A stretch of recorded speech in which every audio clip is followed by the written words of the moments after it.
Live from San Antonio, Mike Taylor.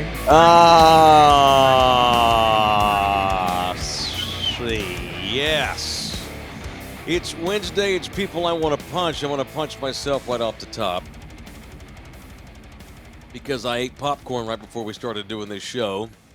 And now it's all buried in my teeth. So punch myself for not being properly prepared for tonight's radio and television and YouTube show, which we beg of you to become a subscriber for free and a member for only $6 a month. It is People I Want to Punch, presented by the law office of Orlando Kell, the new official attorney who handles just about any kind of law you can handle. It is Orlando Kell. Hit him up at 775-4995 or email Orlando at Orlando Kell, K-E-L-L, Orlando Kell at gmail.com, the official law office of People I Want to Punch Wednesday. It is the law office of Orlando Kell. All right, I'm going to punch a few people today. I'm going to punch Giants coach Brian Daboll. Because he let look, I wasn't rooting for the Giants to beat the Cowboys, but I did pick the Giants to win the division. And okay, fine, there's worse things in the world than losing to the Cowboys, but to have a complete no-show in which you get beat nothing to 40, that's bullshit. The Giants are way better than that. And so punch him for not having his team ready to play a year after he wins Coach of the Year. And leads the Giants not just to the playoffs, but a victory on the road at Minnesota in the postseason. And so what does he do for week one to begin his encore year to his Coach of the Year season? Has a giant house party the night before the game. So Michael Kay, who is a talk show host in New York, he's the longtime television voice of the Yankees. And he does a radio show on ESPN Radio in Nueva York. He was saying today that he has it on good authority that Brian Daboll had like a massive house party full of all of these people at his house the night before the game. Did that have anything to do with the Giants losing 40-0? No. Is it okay for guys to have house parties? It wasn't like he had a noon start the next day. It was a night game, But he invited all these people over to his house to celebrate the beginning of the season, I guess. And so now he's getting called out all over New York City because why the hell would you have a giant house party the night before the first game, in which it's the Cowboys on Sunday night? Shouldn't you have your head right with ball? Shouldn't you be focused? Well, the answers are twofold. It's okay to have a house party if your team is ready to play and you show up and win. If you have a giant house party and your team gets beat 40-0, then maybe the house party was a distraction. Maybe your head's not in it. It opens up those dumb questions. Did that affect Daboll's coaching, the house party? No. But if you have any inclination whatsoever that your team is so ill-prepared that you're getting ready to get your ass kicked at home by the Cowboys, if you had any inclination that your team was going to be that shitty on Sunday night, you ain't having a house party. He thought the Giants were ready. My word, were they not. So punch him for making me look bad because I picked his team to win the division. I've got some other punches today. LG, do you have anybody you need to punch today, and why? Yeah, I want to go ahead and do a self-inflicted punch on myself. Yeah. Oh, geez. We're both doing that. What happened? So you know how we did a members-only show yesterday? I do recall staying late after the show and doing a members-only show for members that have been so kind enough to give us $6 a month to become a member. Yeah. Apparently, the only thing members-only about that live stream was the chat. It was a public live stream, but the members-only part was the chat. I forgot to switch the stream itself from public to members-only. I switched only the chat from public to members only. So you know what? So, but I fixed it. It's fixed now. But okay, for like an hour, maybe almost 2 hours there, some people got a freebie. Right. But it's cool. A little free preview there. It's so it's cool. all good. But now it's members. Now only. it's okay. So Yeah, I'll post it the next couple of days just to make sure that it gets its true cause, and that's for members only. I'm just happy that you made a technical mistake. I'm so happy that you did. I was wondering because I was like, how do we have more views right now than we have members? I was like, oh, okay, all right, I figured it out. Oh, okay. It's public video. Well, that's fine. It's a bunch of Thunderdomers. We love y'all all hard, and we're happy you got some free thanks for run. watching. Yeah. we appreciate that, but we really do. We want this members only thing to take off. I figure I'll make the first episode free eventually. Like maybe when we got 10 or 20 in the can already, I'll just In let the that first future. one ride as like a preview. Okay, that's cool, and it'll be all old anyway, so it's fine. Yeah, it won't be Okay, topical cool. by then. All right, I want to also punch idiots that cannot control their dogs. As we've had some drama here at Taylor Duran Manor concerning one of our dogos in recent weeks. He's doing way good now. He's an old man, but he's, other than a couple of little scars, he's doing pretty good. I said this the week that he got attacked, and it was a huge distraction. I was stressed out all week over it, and I brought it to the airwaves of this show a lot. And I remember bitching that it's not that, and it wasn't an overreaction. It's true. Every year, our city is among the worst big towns in America for dog attacks on people, and it just seems to be happening more than ever now. The real violent ones, the really deadly ones. So we have another awful dog attack. Thankfully, this person wasn't killed by the dog like we had earlier this year. And the shitbag owner at this trailer park, which makes it, even more interesting, decided to let his dog out and be an irresponsible asshole. And his dog goes across to the other neighbor's property, gets a hold of a guy by the name of Paul Streigel, mauled the shit out of this guy's arm. Well, Paul Streigel had his forearm amputated today in the hospital, or yesterday rather, in the hospital. So once again, and I want to punch something called Gregory Palmer. He is the owner of this dogo and I don't blame the dog at all. It's probably this dumbass owner. Not only is he just irresponsible to let your dog get out of the yard, but I'm just going to go ahead and guess this is not the best dog owner anyway to begin with, because a lot of times dogs are reflections of their owners. So punch Greg Palmer, 54, of local of local mobile home park for letting his dog get out, and it leads to the amputation of his neighbor's forearm. Again, we are just, I don't know what to say other than we just have a lot of very irresponsible dumbasses in this town that have dogs. And I've said this before, and a lot of y'all thought I was an idiot, but that's fine. I think there should be some sort of restriction on dog breeds for certain people. Like if you have a criminal record, if you have a felony, then maybe you shouldn't have a Rottweiler. Whether maybe your felony has nothing to do with owning a dog, but I mean, there's a lot of dumbasses in this world that have dogs, and these fools that want to be all gangster, they go get a pit bull, or they get one of these, these trained to kill dogs, or these cop dogs, and they don't know what the hell they're doing. They're irresponsible, and they wind up raising a real aggressive, mean dog, and then that dog gets a hold of somebody. We've got to do something as a city. There's got to be some sort of ordinance or some sort of restriction on who can rent certain breeds. I mean, I'm serious. I mean, they almost should make it where, okay, you can't have a criminal record, or you certainly can't have a felony. Hell, I wouldn't even care if they I don't know, start suspending people's licenses and stuff. It's gotten so out of control with the shitbag owners. It's worse than ever, and we're bottom 10 every year anyway for dog attacks. And when I mean bottom 10, I mean as in most, worst, bottom as in shitty, terrible. And it just seems to be happening once a week now, where it's not just a dog attack, it's just a vicious, violent, someone getting injured or someone's dog getting killed by another dog.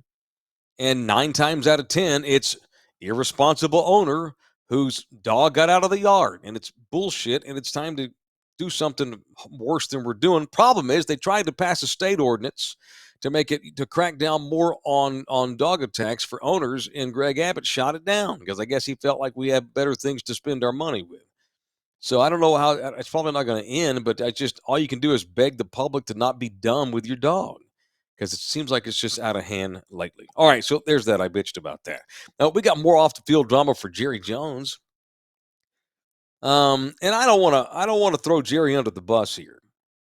You know, one of the worst things you can be called in American society these days is racist. I guess child molester is not a good one, but to be called racist in 2K23.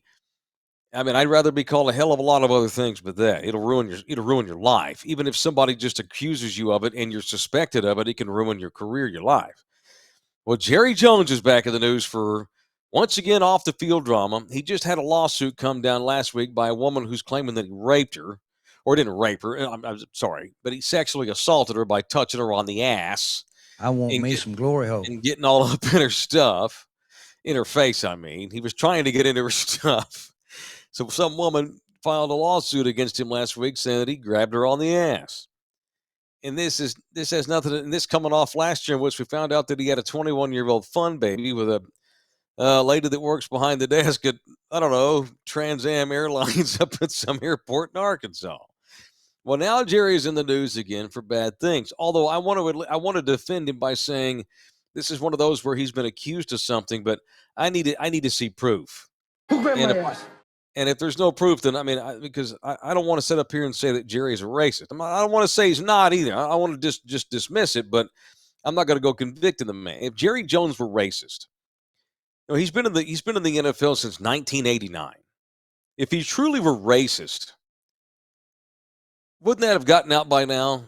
Can a true racist hide his racism that long? I mean, I guess maybe he can, but Jerry's so public, everything he says is recorded all the time.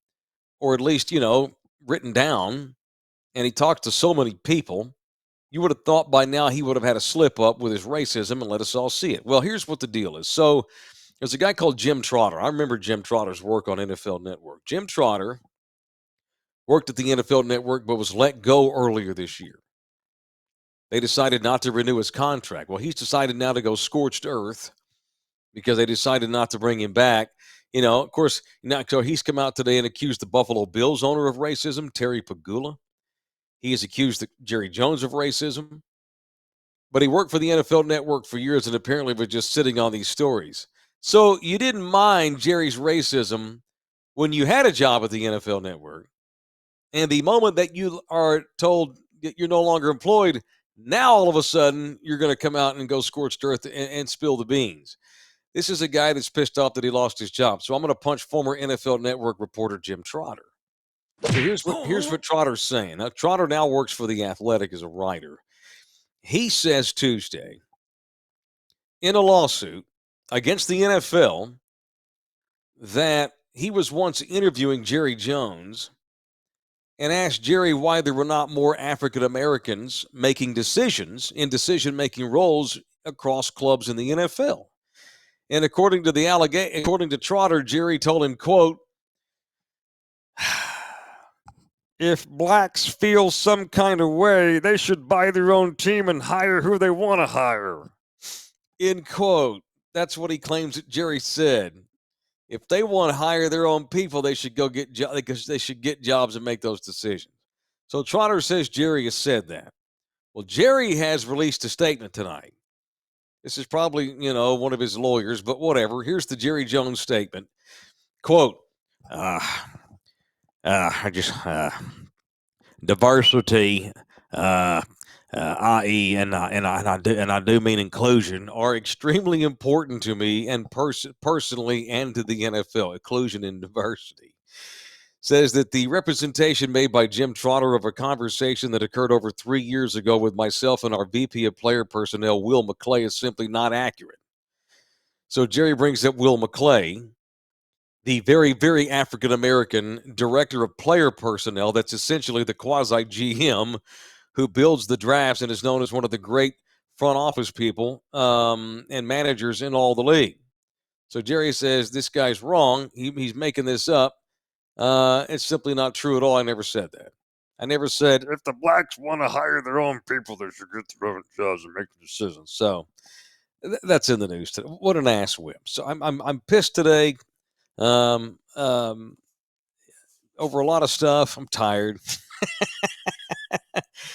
And Jerry Jones is in the news for all the wrong reasons, but I'm gonna gonna defend him. I'm not gonna exonerate him. I'm gonna defend him until proven otherwise. All right, this show brought to you in part by San Antonio City Soccer Club, the official soccer club of Thunderdome and Mike Taylor Live.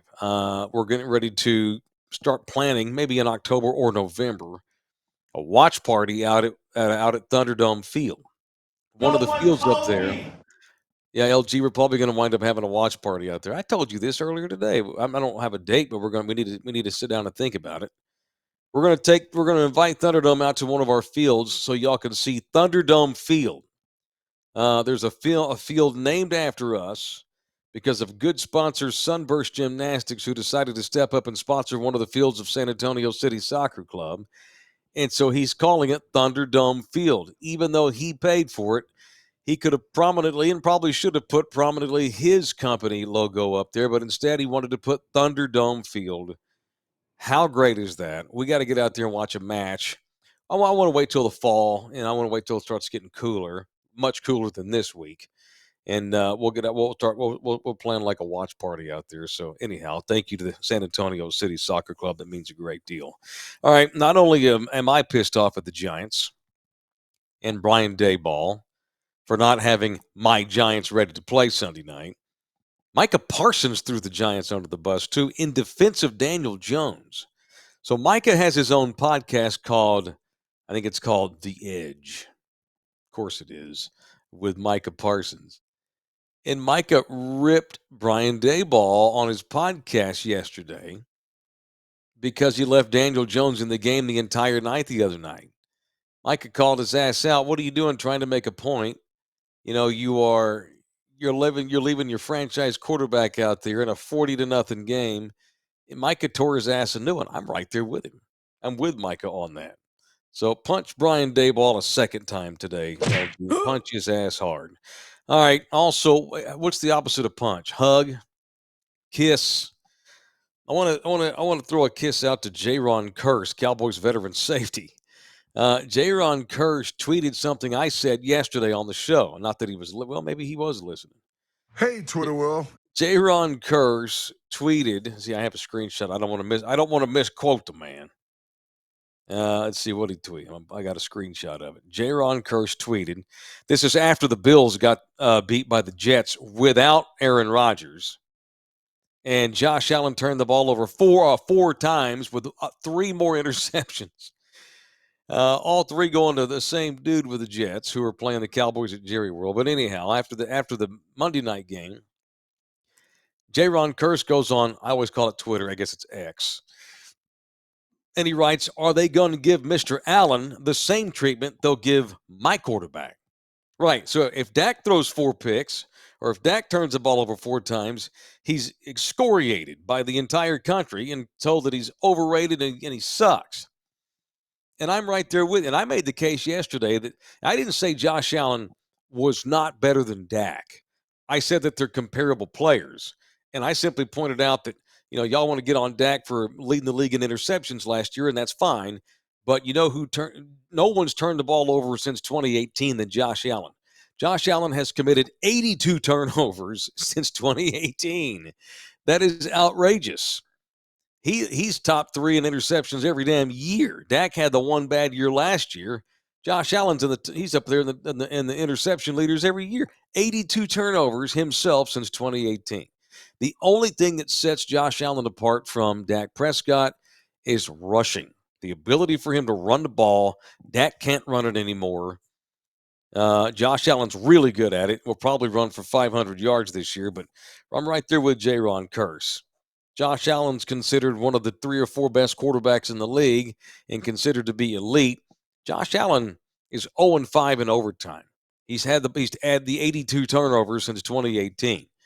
And he's not been good in big games and has not gotten the Bills over the hump. He's won more playoff games than Dak, but the difference between those two, it's not significant. All right, it makes you want to get drunk. Live Oak Vodka is a good way to do it. Mm-hmm. It's my quarterback. Put a little cranberry juice in your Live Oak Vodka, maybe a little club soda, maybe a little Malibu pineapple, whatever you want to put in there, or nothing. Drink it straight. It's Live Oak Vodka, the official vodka of Thunderdome. They had on their Twitter handle the other day. They were making boozy peach pops, and so I read about boozy peach pops made with live oak vodka. And I'm thinking about making some for our show and putting it on one of our members only shows. Granted that you keep it secret and members only. Can you do that? I'll try. Yeah. Okay.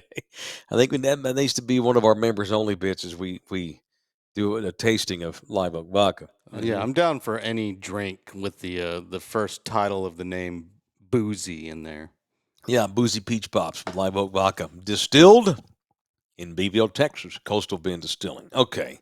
So I'm distracted today and I've got to go. I'm driving to Fort Worth, Texas. I'm going to go see Pearl Jam with my brother, the truck driver.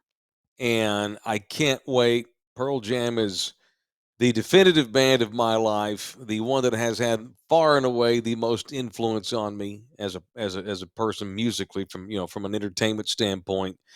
A band that I needed when I was in high school. And they've essentially written a big part of my life. They just don't know it. So I'm going to go see Pearl Jam for, gosh, got to be up near 10 times now, but I haven't seen him in a long time. I saw Eddie Vedder do a solo show at Lila Cockrell Theater some years ago, but I haven't seen Pearl Jam as a band in quite a while. So really looking forward to it, and What's the hopefully, plan? You're gonna head up there after this show, and yeah. then what? What's the plan? What you gonna pregame?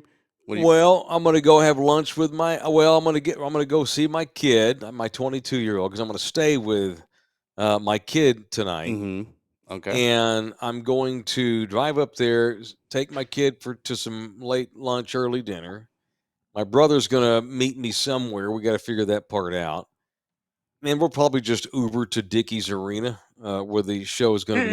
Go ahead, dude. Yeah, sorry. Yeah, we're going to go to Dickies Arena tomorrow night. That's a clothing brand, right? Love Dickies. Yeah. You enjoy those Dickies? Okay, so no, Dickies are workman's pants. that's right. That's blue collar dudes. Unlike you and me, we're soft. We've got smooth hands. No, I'm gonna go have lunch with my kid. Then I'm gonna meet up with my brother, and we're gonna go to the arena pretty early. I want to walk around and just kind of soak it in that area there. That's a cool area to walk around to.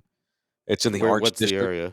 Where's the arts It, district? Is the that by culture. where the cattle drive is? No, From there. Nowhere near there. Okay. No, nowhere near there. The cattle drive is North Fort Worth, and that's all country. That looks like a giant country town. Yeah, it does. That's my In the 1800s. only impression of Fort Worth. I've only been there once. So Yeah, well, they've got great museums in the arts district. And you're a man of art. You're a man of finer things.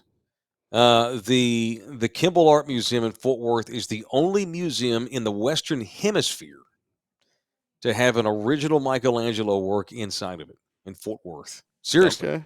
Nobody in New York, nobody in Chicago, nobody in LA, nobody in Buenos Aires. The only museum in the Western Hemisphere to have an original Michelangelo work is in the Kimball Art Museum up in And how did they Fort Worth. acquire this work of art? That's a great question. It's on loan. They've had it for about 2 years. I took Nina up there to see it. What The do you? Italians Why you loaned acting? it. Why I don't you know, being because weird? sometimes art is stolen. That's a major museum. It's major Yeah, cities but museum. They would have know. you ever been to the British Museum in London? Everything in there is stolen. Well, originally it's all stolen from somebody. That's why I was asking. But we never get to see any art if we only saw non-stolen art, sir. That's true. Yeah, a lot of it would be destroyed too. Yeah. So anyway, I'm going to Fort Worth to see Pearl Jam. So I don't want to. I don't want Have to a say good too time, much. man. I want to go up there and see the band, roll on a bunch of video, and maybe have some stuff ready for both our free show and our members only show. Maybe some. I don't know. I'm not big on rolling on bands while they're playing. I don't like that's to an do ass that. whip. Yeah. I'm not going to do that. But I might do some bits with my brother. If I see some wacky Pearl Jam fan, well, we'll figure it out, dude. I'll be man on the street reporting live from Pearl Did Jam. any Thunderdomers ever reach out to you when you asked if anyone was going? No, a couple of people who live in Fort Worth that listen that aren't going reached out. So I think I'm just going to keep it low key, because I'm not going to Probably get up better there that till way. late afternoon, and I want to see my kid. staying with my kid. And so I just want to give you a fail bit warning. I'm just going to issue this now. So Thursday morning, I'm going to do the show from my kid's apartment. Mm-hmm. Okay, with the same gear that I'm using right now at my apartment. I wish Nina was rolling on you right now when we were just trying to connect. I know she's done it before, but yeah, she should have been rolling right there. She should have. I know. If it's anything like what just happened before this show started, then we might not be on the air tomorrow. Well, I'm going to do my best. But you do have your kid there, so hopefully they can help you out. Yeah. No, Nina gets frustrated, and she actually almost barked at me earlier. Yeah, Hey, you got to click on the click. Yeah, I know you did too. She didn't roll on it though. I think she's actually trying to go to sleep, dude. I think or take a nap. So I'm gonna let her do that. Okay, that's it, dude. Hopefully I won't. Hopefully a rock won't bust my windshield while I'm driving home or driving up there. But if it does, I can go to R&R Auto Glass and get it fixed. See, the only place I would ever take glass busted in my car to get it fixed is at R&R Auto Glass, the only place, Puro, San Antonio, right by the airport at 281 in Tacoma. And, of course, mention me and get yourself the Taylor Especial. It is R&R Auto Glass, the official auto glass company of San Antonio and Thunderdome. R&R Auto Glass. All right, that's it. I'm going to go up there and see the concert, and we're going to do the first. I haven't done a show. I've done shows from Fort Worth before, but it's been probably a decade almost, so this will be fun. Since I'll be in, maybe we'll do some Fort Worth talk tomorrow, LG. I don't go to Fort Worth that much. It's not my hometown anymore. It's my birth town. I consider San Antonio to be my hometown now. But if you roll anywhere unique or something, Fort Worthish. Yeah. Well, we'll see. We'll see. I'll see what I can come up with. I don't have a lot of time. I'm only going to go up for the show, take my kid to dinner, and go to bed, and get up, do a show, and come home. But we got stuff going on this weekend, so you better get back quick. I will. I know we have a lot to do. So tomorrow, Pearl Jam recap, fart drops galore. And hopefully I'll be able to get on because I'm on my own technically at my kid's apartment. That's it. Love y'all hard. Thank you to DJ LG. We'll see you boys in here mañana at 10 o'clock. Love you hard. Peace out.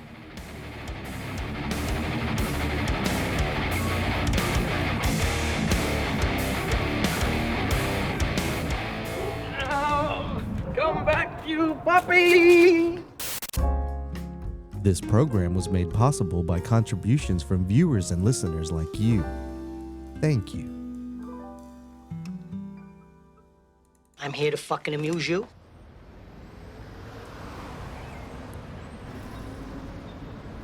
This is a Bronx-bound 6 local train. The next stop is